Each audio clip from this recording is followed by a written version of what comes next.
Há um momento em que tudo muda. Quando Deus começa a trabalhar no mais profundo do nosso ser, algo extraordinário acontece. Nosso coração passa por uma transformação que nenhum esforço humano poderia realizar. Não é um processo superficial, como limpar a poeira dos móveis. É algo radical, como um ourives refinando ouro no fogo, removendo impureza após impureza até que só reste o que é puro e valioso. Em Salmo 51, versículo 10, Davi faz um pedido que revela essa necessidade profunda. Cria em mim, ó Deus, um coração puro e renova em mim um espírito inabalável. Ele entendia que a verdadeira mudança começa no interior, no lugar mais íntimo do nosso ser, onde apenas Deus pode alcançar. Essa oração nasceu de um coração que experimentou tanto o peso do pecado quanto a maravilha do perdão divino. Talvez você esteja sentindo esse toque de Deus em sua vida agora. Pode se manifestar como um desconforto santo com atitudes que antes não lhe incomodavam, ou um desejo novo de se aproximar dele. São sinais de que o Espírito Santo está trabalhando, não para condenar, mas para libertar, porque um coração purificado é um coração verdadeiramente livre. Esse processo tem duas faces. É ao mesmo tempo glorioso e desafiador. Glorioso porque nos torna mais parecidos com Cristo. Desafiador porque nos confronta com tudo o que ainda não se parece com Ele. Mas há uma promessa preciosa nessa jornada. O mesmo Deus que começou a boa obra em nós há de completá-la. Filipenses 1, versículo 6. Ele não desiste de nós, mesmo quando o processo dói ou parece demorado demais. Há um fogo que não consome, mas transforma. Não é o fogo da destruição, mas o fogo da purificação, aquele que arde sem consumir, como na sarça que Moisés viu no deserto. Em Malaquias 3, versículo 3, Deus nos revela seu método. Assentar-se-á como fundidor e purificador de prata. Purificará os filhos de Levi e os refinará como ouro e como prata.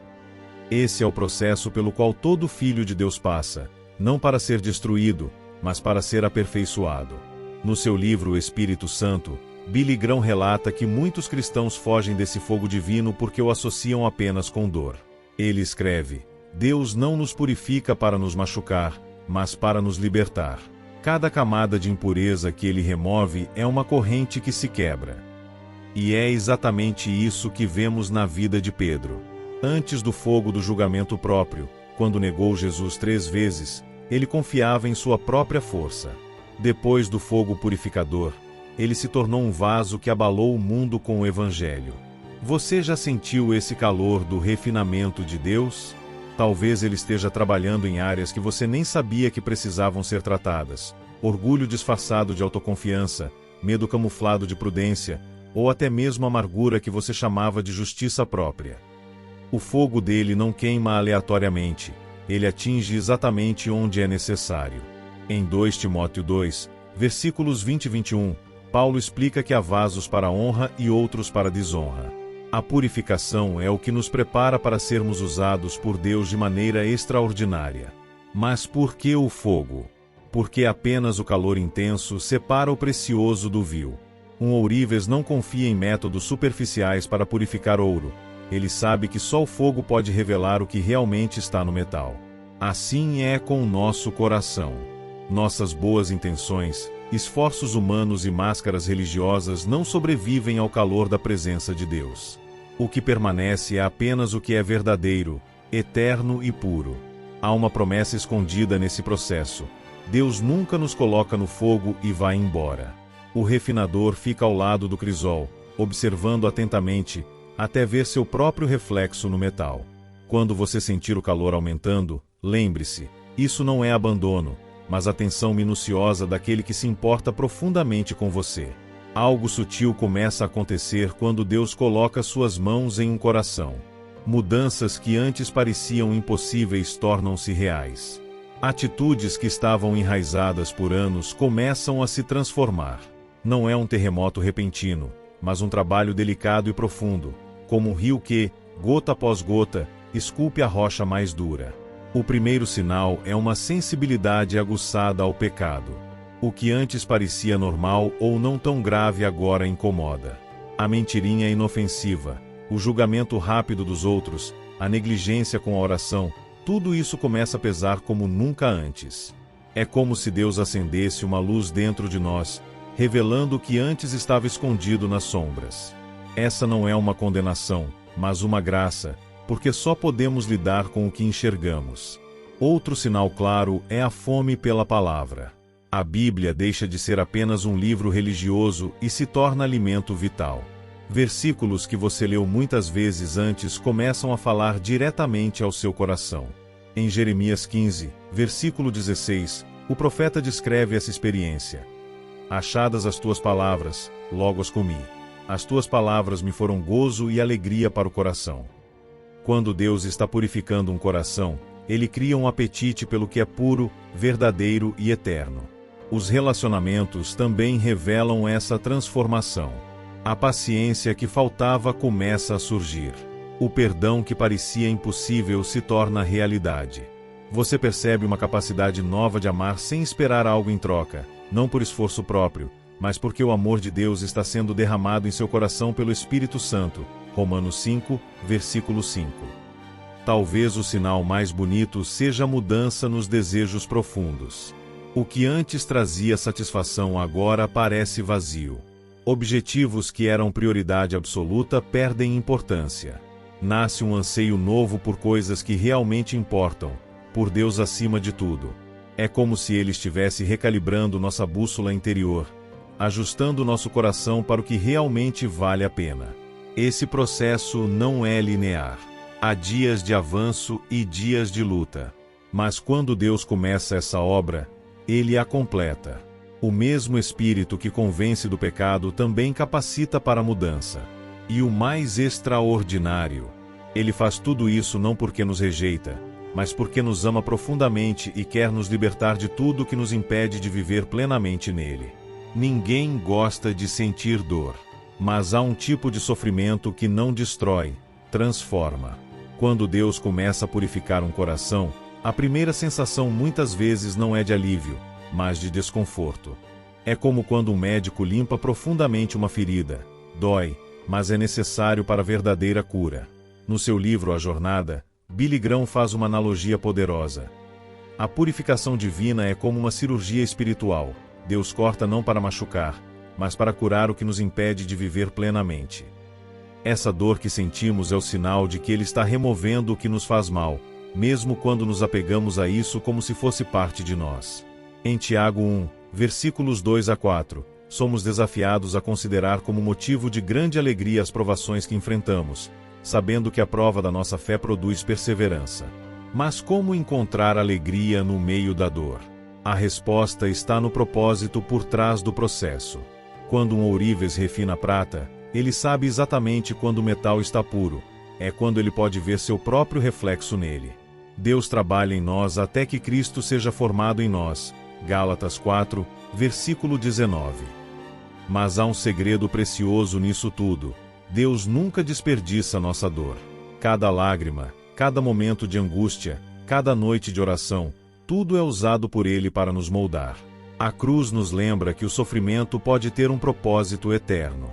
O próprio Jesus aprendeu a obediência pelas coisas que sofreu. Hebreus 5, versículo 8. Quando você estiver no meio desse fogo purificador, lembre-se, você não está sendo punido, está sendo preparado. A dor não é um sinal do abandono de Deus, mas da sua atenção cuidadosa. Ele está tão perto de você nesse momento quanto estará no dia da sua maior vitória. E quando você olhar para trás, verá que valeu cada lágrima, porque o que Deus está construindo em você é infinitamente maior do que o que Ele está removendo. Quando Deus termina sua obra em um coração, algo belo começa a brotar. Não são mudanças superficiais ou temporárias, mas transformações profundas que resistem às tempestades da vida. Esses frutos não são produzidos por esforço humano, mas são a evidência natural de um espírito que aprendeu a se alimentar da seiva divina. O primeiro fruto visível é um amor que desafia a lógica humana. Não aquele amor romântico ou interesseiro que o mundo celebra, mas o amor ágape, incondicional, sacrificial, que persiste mesmo quando não é correspondido. Em 1 Coríntios 13, versículo 7, somos confrontados com a descrição desse amor. Tudo sofre, tudo crê, tudo espera, tudo suporta. Um coração purificado começa a amar como Cristo amou, não porque seja obrigado, mas porque foi tão transformado que não consegue fazer diferente. A paz é outro fruto marcante. Não a ausência de problemas, mas a presença de uma certeza inabalável no meio do caos. É a paz que Jesus prometeu em João 14, versículo 27. Deixo-vos a minha paz vos dou, não vô-la dou como a dá o mundo. Enquanto muitos buscam desesperadamente tranquilidade em circunstâncias favoráveis, quem tem um coração purificado encontra repouso mesmo nos vales mais escuros, porque aprendeu que a fonte da paz não está lá fora, mas dentro, onde o Espírito Santo habita. A capacidade de perdoar também floresce de maneira extraordinária. Feridas que antes pareciam incuráveis perdem seu poder de intoxicar a alma. O perdão deixa de ser uma batalha titânica e se torna um ato de obediência natural, como respirar.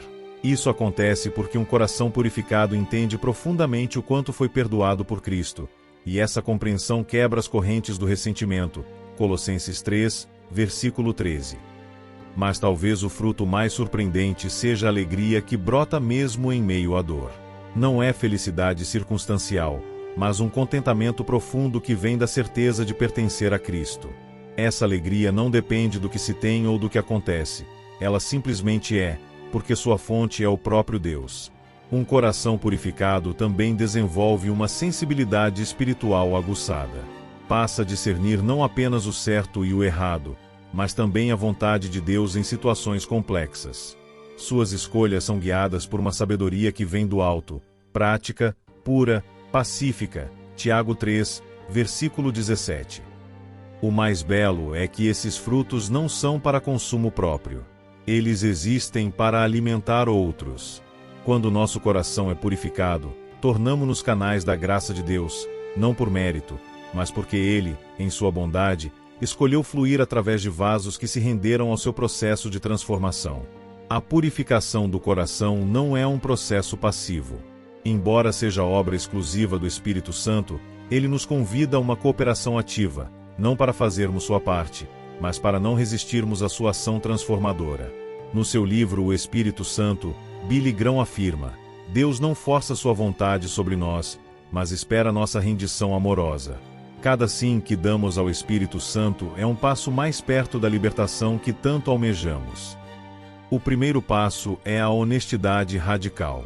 Em Salmo 139, versículos 23 e 24, Davi ora: Sonda-me, ó Deus, e conhece o meu coração, prova-me, e conhece os meus pensamentos, vê se há em mim algum caminho mau. Essa disposição para ser examinado e confrontado pelo Espírito é essencial. Significa abandonar as justificativas e encarar nossas falhas com coragem, sabendo que a luz de Deus brilha não para condenar, mas para curar. Outra forma prática de cooperar é através da obediência imediata aos impulsos do Espírito. Quando ele nos convence de um pecado, a resposta deve ser arrependimento sem demora. Quando nos guia a perdoar alguém, a ação deve seguir a revelação. Essa prontidão em obedecer cria um fluxo cada vez mais livre da graça divina em nossas vidas. Em Atos 5, versículo 32, vemos que o Espírito Santo é dado àqueles que lhe obedecem. A alimentação diária da palavra é outro fator crucial. A Bíblia age como espelho. Tiago 1, versículo 23, lâmpada, Salmo 119, versículo 105, e lavagem, Efésios 5, versículo 26, para nossa alma. Quanto mais nos expomos às Escrituras, mais o Espírito tem material para trabalhar em nós. Não se trata de leitura mecânica, mas de meditação atenta que permite a palavra penetrar além da mente, até as divisões da alma e do espírito. Hebreus 4, versículo 12. A oração contínua mantém o canal aberto. Não apenas petições, mas diálogo honesto onde permitimos ao Espírito falar mais do que nós. Como um amigo íntimo, ele deseja nos guiar em todas as áreas, desde decisões importantes até as pequenas escolhas do dia a dia. Quanto mais cultivamos essa comunhão, mais sensíveis nos tornamos à sua voz. Finalmente, cooperamos quando nos submetemos ao corpo de Cristo. A Igreja não é opcional no processo de santificação. É nesse ambiente de amor e verdade que somos encorajados, confrontados quando necessário e ajudados a perseverar. Hebreus 10, versículo 25. O isolamento espiritual sempre nos enfraquece, a comunhão genuína nos fortalece. Chegamos ao fim desta jornada, mas para você, pode ser apenas o começo de uma transformação profunda. A purificação do coração não é um destino, mas uma caminhada, um processo diário de se render ao Espírito Santo e permitir que Ele faça em nós o que não podemos fazer por nós mesmos.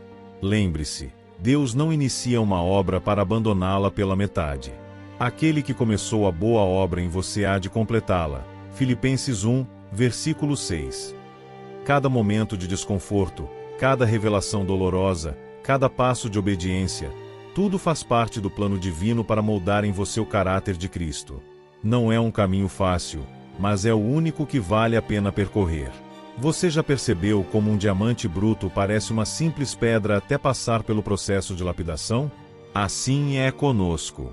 O que Deus vê em você é infinitamente mais valioso do que você pode imaginar. Suas fraquezas, seus erros, seu passado, nada disso o pega de surpresa. E nada disso é impedimento para a obra que Ele deseja realizar. Talvez neste momento você esteja sentindo o chamado de Deus para se entregar completamente a esse processo. Não resista. Não adie. O Espírito Santo está falando ao seu coração, convidando para uma vida de liberdade e plenitude que você nunca experimentou antes. Pai, eu me rendo a Ti neste momento. Purifica meu coração como só Tu podes fazer. Remove tudo o que não Te agrada e enche-me do Teu Espírito Santo. Eu confio no Teu processo, mesmo quando não entender. Que a Tua vontade seja feita em minha vida. Em nome de Jesus. Amém. Se este clamor ecoa no seu coração, deixe nos comentários: sim, purifica-me. E prepare-se para experimentar o poder transformador de Deus. Que o Senhor te abençoe e guarde. Que Ele faça resplandecer o seu rosto sobre ti e te conceda a graça de andar em sua plenitude todos os dias da tua vida.